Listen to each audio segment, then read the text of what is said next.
안녕하세요. 오늘 또 썰려를 찾아주셔서 감사합니다. 영상 시청 후 구독, 좋아요, 댓글 참여는 다음 영상을 제작하는 데 큰 힘이 됩니다. 오늘 사연 시작합니다. 안녕하세요. 저는 30대 초반이고 여자입니다. 저는 저의 남편의 이야기를 하려고 해요. 바로 남편과 상간녀의 이야기입니다. 이렇게 글을 쓰는 데까지 몇 번을 망설였는지 모릅니다. 남편이 바람 피운 것이 다 제가 못나서 그런 것 같았거든요. 그래서 정말 이런 나쁜 사람하고 살을 맞대고 살았구나 싶더라고요. 한동안 자괴감에 빠져서 살았어요. 심지어는 우울증에까지 걸렸습니다. 하지만 저의 이야기를 다 들으시고 난 뒤 여러분의 공감과 응원해주시는 말씀을 듣고 힘을 내려고 이렇게 사연을 쓰네요. 저는 한 남편의 아내이자 평범한 회사원이었어요. 지극히 평범해서 어느 누군가가 인생에 힘든 일이 있었냐고 물어보면 선뜻 떠오르는 일이 없을 정도였습니다. 하지만 평범함 속에서 소소한 것에 만족하고 행복해하면서 살았어요. 퇴근해서 녹초가 되었지만 집에 들어와서 남편하고 저녁을 먹으며 마시는 맥주 한 잔으로 직장 생활로 받은 스트레스를 날려버리고 내일을 또 힘차게 준비하며 살았죠. 정말 큰 걸 바라지 않고 작은 것에 만족하는 그런 한 사람이었습니다. 그런데 그런 저의 인생을 풍비박산 내버린 한 여자가 있습니다. 그건 바로 제 남편과 외도를 한 여자입니다. 흔히들 말하는 상간녀죠. 남편은 술을 마시기를 좋아하는 사람이었어요. 그리고 친구들 만나는 것도 좋아했었죠. 그래서 남편은 밤늦게 들어오는 경우가 정말 많았어요. 결혼 전에는 남편이 그 정도인지 몰랐어요. 그냥 친구를 좋아한다는 것 정도만 알았어요. 같이 있을 때 친구들한테 전화나 문자가 엄청 왔었거든요. 아마 만나서 술을 마시자는 연락이었겠죠. 남편은 저랑 같이 있어서 힘들겠다고 했고요. 하지만 진실은 정반대였습니다. 저를 집에 데려다주고 친구들 만나러 간 거죠. 저는 남편이 집에 도착했다는 말을 믿었고요. 또 저희는 서로 일을 하고 있었기 때문에 매일 같이 만나지는 못했었거든요.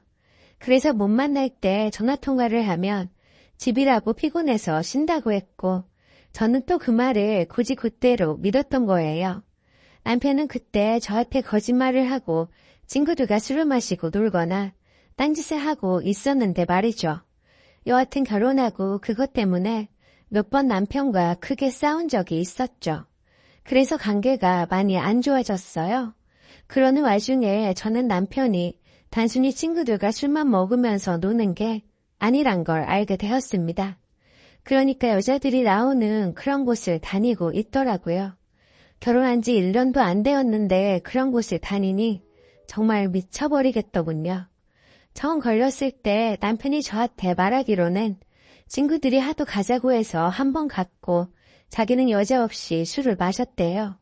그래서 처음이고 분위기에 휩싸여서 어쩔 수 없었겠지라는 생각으로 용서해줬어요. 대신 다음에 또 가게 되면 국물도 없다고 했고 남편도 다신 안 가겠다고 약속했어요. 그런데 그 뒤로 몇 번 저한테 걸렸죠. 그러다 중고 때부터 다닌 것을 알게 되었어요. 한두 번 가본 게 아니고 완전 중독 수준이었어요. 그래서 한바탕 난리를 치며 이혼하자고 했어요. 그랬더니 남편이 잘못했다고 하며 죽어도 이혼만은 못하겠다고 하더군요. 그러면서 저에게 무릎까지 꿇으며 울면서 매달리더라고요. 다시 한번 가면 그때는 제 뜻대로 하겠다고요. 그렇게 거의 한 달 동안 냉전 중이었는데 남편은 마음고생이 심했는지 눈도 퀭하고 살도 많이 빠진 거예요. 그래서 남편을 용서하고 넘어가기로 했습니다. 다시는 그런 곳에 가지 않을 거라는 남편의 약속을 또 한 번 믿은 거죠. 그런데 그런 곳에 맛을 들인 사람은 빠져나오기가 힘든가 봐요. 저는 정말 힘들게 남편을 용서했는데 남편이란 작자는 술집 여자와 눈이 맞아 연애하고 있었어요. 남편이 회식한다고 술에 잔뜩 취해서 들어온 날 남편이 저 몰래 개통해서 쓰던 휴대폰이 있다는 것을 알게 되었어요. 주머니에서 휴대폰이 2개가 나온 거였습니다. 다행히 잠금 패턴은 같더라고요. 휴대폰 안에 들어있던 내용은 기가 막혔어요. 내용을 보아하니 결혼하자마자 만든 거였어요. 저한테 걸린 것은 정말 빙산의 일각이었던 거죠. 친구들과 업소에 가려고 약속을 잡는 문자부터 거기에서 만났던 여자들과 나눈 문자까지 있었어요. 정말 태폐적이라 차마 내용까지는 못 쓰겠네요. 그런데 그것도 모자랐는지 지속적으로 만나고 다니는 여자가 있었어요. 나이는 22살에 정말 예쁘게 생겼더군요. 남편은 그 여자한테 엄청난 돈을 썼더라고요. 화장품부터 시작해서 귀금속 그리고 명품백까지 사달라고 하지도 않았는데 알아서 척척 사줬어요. 먼저 이거 사줄까 저거 사줄까 이러면서요. 그래서 어리고 예쁜 그 여자는 그런 남편과 지속적인 만남을 가진 거였습니다. 그리고 남편은 그 여자한테 제 험담까지 했더군요. 아, 아누라 때문에 진짜 미치겠다. 내가 어디서 술을 마시는지 여자를 만나는지 항상 감시하고 의심해. 내가 아니라고 해도 믿지 않고 그 집이 장난이 아니야. 얼른 빨리 이혼해버리고 우리 이쁜이랑 결혼해야겠어. 내가 얼마나 이쁜이 사랑하는지 알지? 조금만 기다려. 알겠지? 응, 당연히 잘 알지. 그러게 왜 그런 여자랑 결혼을 했어? 지 잘난 맛에 사는 별 볼 일 없는 여자 같은데. 빨리 이혼하고 나랑 살아. 내가 오빠 많이 사랑해줄게. 저는 손이 부들부들 떨렸어요. 자고 있는 남편의 얼굴을 주먹으로 내리쳤고 집에서 쫓아냈습니다. 자다가 놀라서 깬 남편은 속옷만 입은 채로 쫓겨난 거죠. 남편은 현관문을 쾅쾅 두들기고 난리를 치더군요. 그래서 네가 지금까지 한 짓거리 다 알고 있으니 당장 꺼지라고 했어요. 그랬더니 남편은 미안하다고도 하지 않더군요. 그래, 이혼하자. 나도 너 같은 여자랑 참고 살기 싫다. 너처럼 독하고 억센 여자는 처음 본다. 너랑 결혼한 내가 바보다. 여자가 되어가지고 관리도 하지 않고 돼지처럼 살이나 지립기를 쪄서 여자로서 매력도 하나 없는 여자를 데리고 살아줬으면 고마운지 알아야지 라고 하면서 저한테 쌍욕을 하더라고요. 그 말을 듣는데 치욕스러워서 눈물이 났어요. 제가 조금만 먹어도 살이 찌는 체질이라 먹고 싶은 건 많아도 꾹 참고 관리를 했었거든요. 그런데 결혼하고 나서 남편 때문에 스트레스 받아서 폭식했더니 살이 좀 쪘거든요. 진짜 내가 누구 때문에 이렇게 살이 찐 건데 그것을 약점 잡아서 공격하다니 어이가 없었죠. 그런데 진짜 큰일은 지금부터예요. 저는 그 상간녀를 만났습니다. 그 여자가 일하는 업소로 찾아갔어요. 그리고 옥상으로 가서 이야기하게 되었어요. 만나자마자 저는 단도직입적으로 상간녀 소송을 할 거라고 했어요. 너는 아직 어려서 뭘 모르나 본데 가정 있는 남자와 그런 짓거리를 하고도 괜찮을 줄 알았냐고 했어요. 저는 그 여자가 잘못했다고 빌지는 않더라도 겁은 먹은 줄 알았어요. 어린 나이였고 세상 물정을 잘 몰라서 그렇게 한 거라고 생각했거든요. 그런데 절대 아니었어요. 제 말을 듣고 한다는 소리가 소송하든가 말든가 알아서 하세요. 내가 그딴 걸로 눈 하나 깜짝할 줄 알아요? 그리고 아줌마가 잘못해서 남편이 바람난 걸 왜 나한테 그러는 거예요? 아줌마가 잘했어도 오빠가 나한테 왔을까요? 아줌마, 이렇게 나 찾아와서 이럴 시간에 자기 관리에 좀 신경을 써요. 그따위로 생겨먹었으니까 남자가 도망가지. 이렇게 받아치는데 정말 화가 나더군요. 그래서 너같이 몸을 함부로 굴리던 애가 어디서 그딴 소리를 하냐고 했죠. 나이도 어린 게 발라당 까져가지고 돈이 필요하면 일을 해서 정당하게 벌어야지. 그렇게 남자 꼬셔서 돈 뜯어내는 게 잘하는 짓이냐고 했어요. 그리고 그 여자를 밀쳐버리고 가려고 했습니다. 그런데 계단을 내려가는 저를 뒤에서 밀어버렸어요. 그 바람에 저는 계단에서 구르면서 머리를 찧었고 그 자리에서 바로 의식을 잃고 쓰러졌습니다. 저는 구르면서 머리를 심하게 부딪혔는지 사경을 헤맸습니다. 하지만 저는 다행히 겨우 깨어나게 되었어요.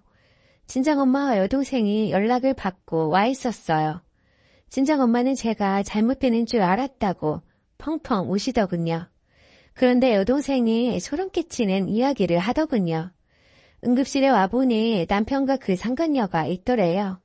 남편은 기가 막히게도 상간녀를 저와 친하게 지내는 동생이라고 소개했고 제가 계단에서 발을 잘못 디뎌서 혼자 넘어져서 사고를 당했다고 했다는 거예요. 친동생이 저랑 친한 동생들은 다 아는데 이상하게 생각한 거죠. 그러다 둘이서 같이 나가는 걸 보고 뒤따라가서 기가 막히는 이야기를 들은 거예요. 오빠 마누라 진짜 죽으면 어떡하지? 뭘 어떡해. 차라리 잘 됐어. 죽으면 우리 이쁜이랑 결혼해서 살아야지. 그럼 나 잘한 거야? 그러게 멍청하게 나 건드리긴 왜 건드려? 난 잘못 없어. 오빠 마누라가 잘못한 거지. 그러게 우리 이쁜이는 잘못한 거 하나 없어. 다 저 돼지 같은 마누라가 자초한 거지.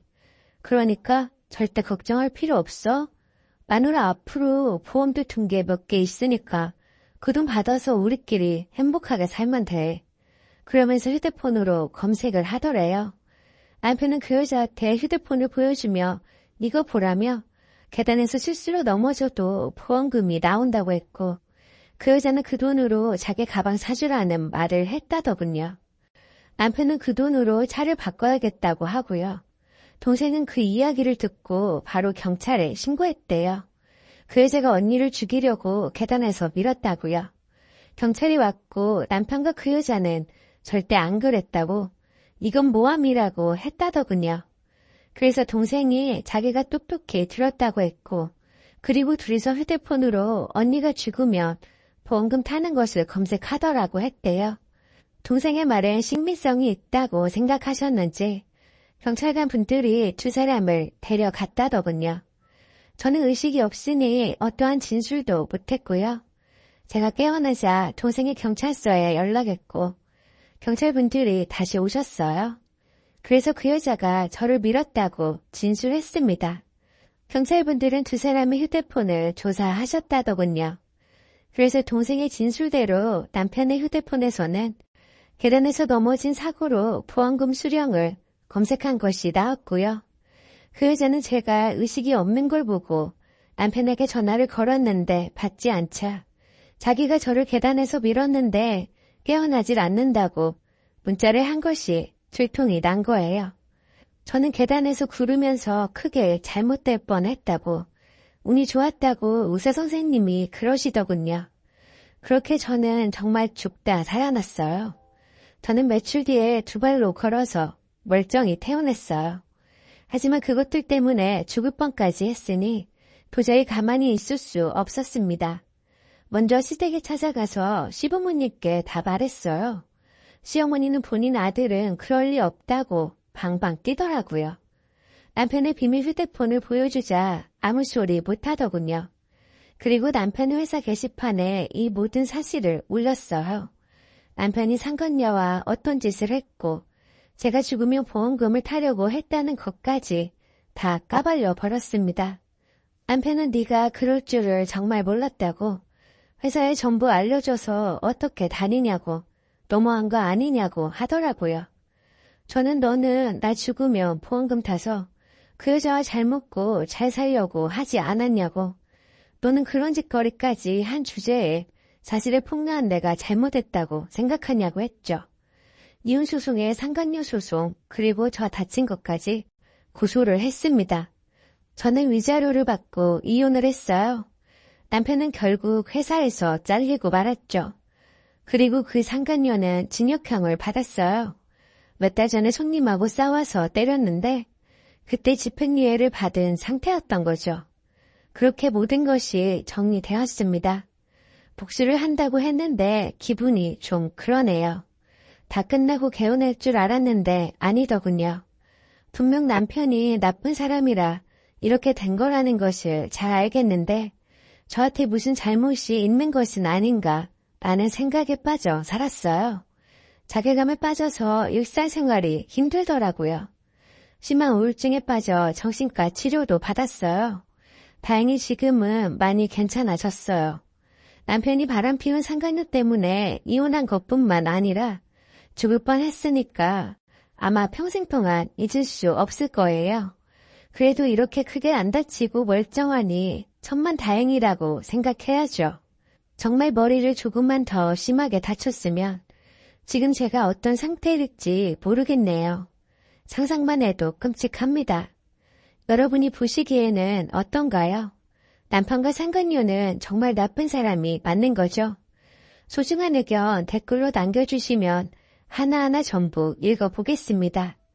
긴 이야기 들어주셔서 감사드립니다.